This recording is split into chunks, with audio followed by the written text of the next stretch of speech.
He's in tier 4. Tier 4, you can win with them. And I'll read off the names in that tier list. And I'll read the description before I get to the names. He writes, the best way to describe these guys, they can get you to the playoffs if everything around them breaks in their favor, but you cannot envision a scenario where they take you on a deep playoff run or win a Super Bowl without a really stout defense run game combo or the stars simply aligning. He also says Goff is the guy I felt bad including on this list, but it's technically a move up from JLC's list last year when he was just a guy, and he deserves that. With the caveat, maybe he's got a little upside left at age 28, and everything should click in Detroit this year.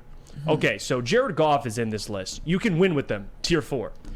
They also have Dak Prescott, Geno Smith, Kirk Cousins, Ryan Tannehill, Derek Carr, Jimmy Garoppolo. And I'll just say this, in this specific tier right here, with Dak, guys you can win with, how are we basing that? If you're basing this simply off the postseason, I agree. I don't agree. But if you're basing off the regular season, I agree. Can you win games with Dak Prescott? Yeah, you can. Of course. Can you win games with Kirk Cousins? Of course you can. They won 13 last year. Can you win games with Ryan Tannehill? He was number 1 in the AFC one year. Of course you can. Derek Carr. Yeah, you can win, but he hasn't had the greatest situation around him, so fair. Jimmy G. He's gotten to a Super Bowl. He's won some playoff games, but he's not one of those guys. We understand that.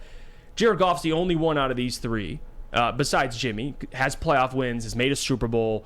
Like, that's where I think, because the description kind of contradicts what the article's about. It says, they can get you to the playoffs if everything about them breaks in their favor, but you can't envision a scenario where they take you on a deep playoff win or run or win a Super Bowl without a really stout defense or run game combo.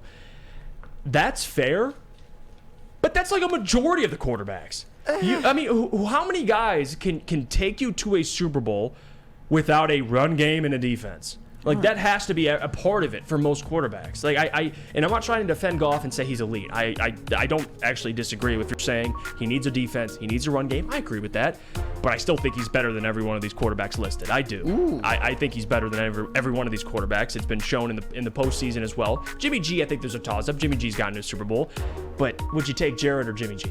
I would take Jared.